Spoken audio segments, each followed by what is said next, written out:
Bonjour, j'ai le grand plaisir d'être en compagnie d'Alex Cook ici au congrès de Boston de la Fondation pour la recherche sur le traumatisme, le congrès de Bessel van der Kolk. C'est le 35e congrès et nous allons rencontrer Alex. Merci Alex d'être là. Merci de m'avoir invité.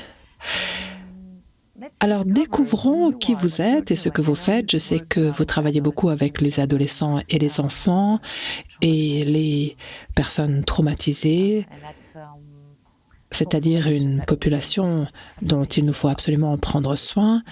Et je serais curieuse d'en savoir plus sur votre travail. Tout à fait. Alors, la première fois que j'ai participé à ce congrès, c'était en fait il y a environ 30 ans.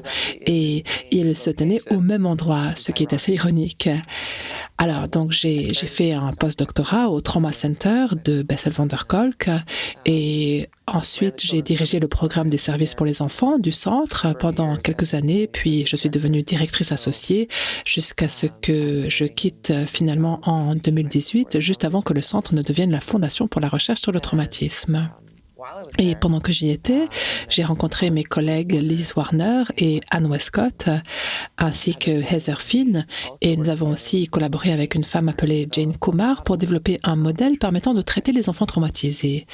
Et une des choses que j'ai beaucoup aimées dans ce modèle et dans le processus consistant à le concevoir, c'est que nous sommes vraiment partis de zéro. Nous avons mis nos forces en commun, nous avons créé un espace pour nous aider à essayer de réguler les enfants parce que ce que nous pouvions constater, c'était des enfants très traumatisés, très dysrégulés, qui étaient dans des cabinets très petits. Et nos pauvres stagiaires nous disaient « je ne sais pas quoi faire, je ne sais pas comment maintenir ces enfants en sécurité dans ce genre de pièces ». Et donc, on s'est dit, on pourrait avoir une pièce plus grande et aussi des équipements de plus grande taille pour les capacités de motricité globale. Et c'est pour ça qu'on a travaillé avec Jane Kumar, qui est ergothérapeute, et on a placé une caméra et ensuite on regardait les enregistrements. Et c'est à partir de là que nous avons élaboré toute une façon d'aborder le travail avec les enfants traumatisés et dysrégulés. Et au fil du temps et des enregistrements, on a vu que leurs matériaux traumatiques commençaient à apparaître. Quand les enfants se régulaient, ces contenus remontaient. Et ensuite, on a cherché des moyens d'intégrer les donneurs de soins, ce qui nous a amené à notre modèle qui s'appelle SMART, pour traitement sensorimoteur de régulation de l'activation. Et son nom décrit vraiment ce que nous faisons, utiliser les informations sensorielles et motrices pour réguler l'activation et utiliser le prisme de où se trouve la personne dans son niveau d'activation et dans sa connexion sociale pour guider l'accompagnement et le plan de traitement et les décisions afin de développer tout au long du traitement des traumatismes, un plus grand attachement et une régulation plus grande. Vous disiez que vous incluez maintenant les parents dans le programme, n'est-ce pas? Parce que ce que j'ai vu et vécu tellement souvent en travaillant avec des enfants, c'est que très souvent, les parents nous amènent leur enfant ou leur adolescent en demandant aux thérapeutes de réparer leur enfant ou leur ado. Alors, quelle est votre vision par rapport à cela et qu'est-ce que votre modèle a pu apporter dans ce domaine? Eh bien, une des choses que nous avons remarquées personnellement en tant que thérapeute dans ce contexte-là, c'est que nous, les thérapeutes, pouvions être plus régulés.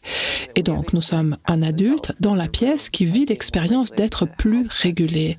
Et ça nous aide quand nous invitons les parents à nous rejoindre, à leur faire percevoir aussi un certain niveau d'information sensorimotrice qui contribue à les réguler eux. Et si les parents sont plus régulés, alors ils peuvent mieux se connecter à leurs enfants et développer aussi ce rythme fluide d'engagement et d'interaction. Et nous pouvons aider les parents à se sentir plus efficaces dans leur capacité à réguler leurs enfants à travers différents types d'activités très normatives qui leur seront également disponibles à la maison, au terrain de jeu ou dans la communauté. Donc, cela ne nécessite pas beaucoup d'équipement, de matériel? En fait, si nous utilisons, alors nous avons Bon, chaque pièce est différente, tout le monde a dans sa pièce ce qui lui convient, mais les principes sont de favoriser déjà la proprioception en impliquant les muscles et les articulations, ça veut dire ballon de gym, trampoline, des tapis sur lesquels on peut sauter, et ensuite on cherche également à favoriser les informations vestibulaires, c'est-à-dire l'oreille interne et le mouvement dans l'espace en lien avec la tête. Ça implique du matériel qui permet de tourner sur soi, se rouler, être suspendu à l'envers, tous ces mouvements de la tête qui nous apportent justement ces informations vestibulaires. Et ensuite, il y a les informations tactiles. Ça peut être une pression liée à un toucher profond, par exemple entrer en collision avec des objets, porter des couvertures lestées ou des gilets lestés, ou alors du toucher plus léger comme quand on est dans une piscine à balles ou juste un toucher de ce genre-là ou alors une couverture très légère. Et toutes ces sortes différentes d'informations sensorielles aident vraiment l'enfant et le parent à beaucoup mieux se sentir lui-même. Et ensuite, on utilise le rythme à travers toutes ces informations différentes. C'est ça qui contribue à développer un sentiment de connexion. Le rythme est à la fois un outil et un résultat. Et vous savez, on peut voir par exemple un enfant développer son propre rythme. Quand il entre, il peut être très désorganisé et frénétique. Et on peut l'observer au fur et à mesure qu'il reçoit ces informations sensorielles et motrices et qu'il développe plus de rythme, il devient plus organisé. Sa faculté de langage peut s'enclencher et sa régulation, son regard, sa connexion sociale, à la fois avec le thérapeute et le parent, tout cela se met en mouvement. Et quel genre d'enfant ou d'adolescent, quel genre de... Eh bien, nous l'avons développé pour les enfants traumatisés. Et comment est-ce que vous savez... Enfin, je veux dire, parfois, on a des enfants qui ont des problèmes à l'école ou à la maison, ou qui ont beaucoup de colère, ou qui ont un TDAH. Et en général, on voit les symptômes plutôt que le traumatisme qui les sous-tend, alors que c'est justement cela que nous tentons de faire comprendre au monde qu'en général, derrière les symptômes, il y a un traumatisme.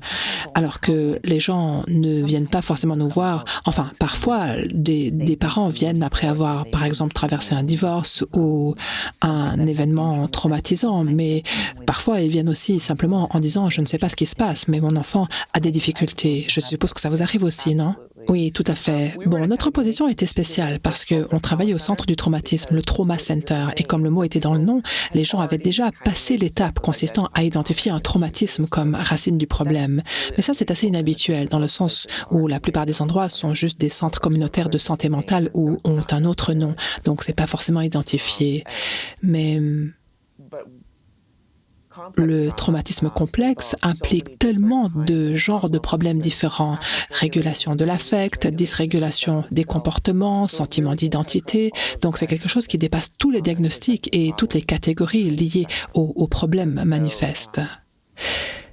Donc, je pense que notre traitement a aussi beaucoup aidé les enfants qui n'arrivaient pas à aller mieux dans des thérapies plutôt axées sur la cognition ou le verbal, la parole, parce que cette modalité leur permet de venir sans avoir besoin d'utiliser de mots. Les mots ne sont pas le point d'entrée. Les enfants peuvent venir et jouer et se retrouver régulés d'une façon différente et se mettre en connexion d'une façon différente.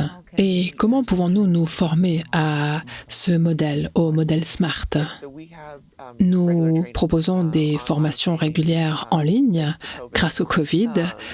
Avant, nous proposions des formations en personne, en présentiel, qui duraient 2 jours, et d'ailleurs, nous le faisons à nouveau maintenant, puisque le COVID n'est plus aussi présent.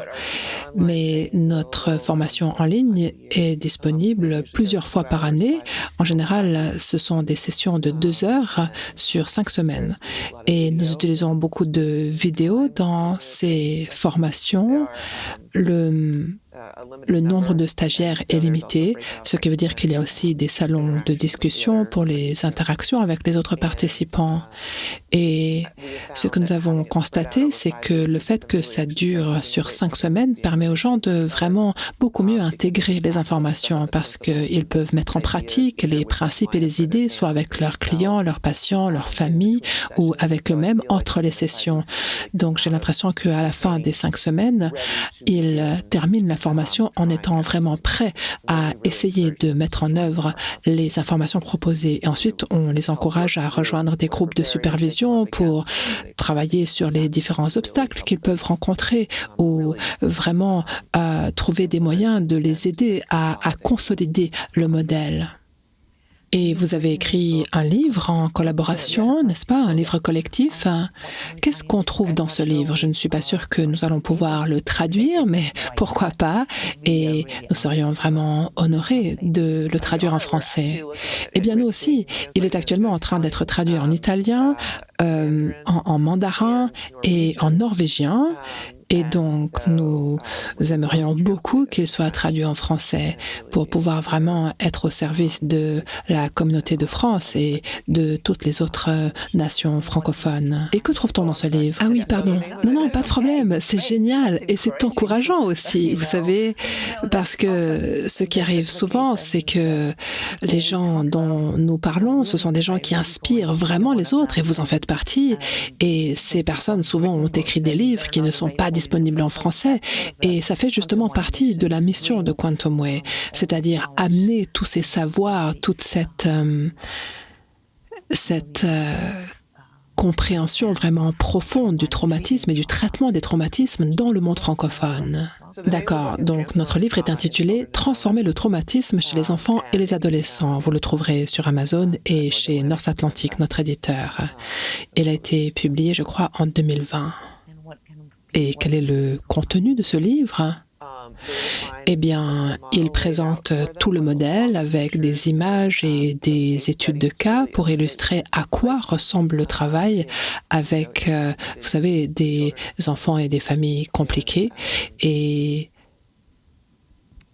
il y a aussi certains graphiques et tableaux que nous utilisons pour illustrer notre approche parce que c'est un accompagnement très non-verbal et c'est pour ça qu'on doit vraiment pouvoir le voir en action à travers des images, à travers des vidéos.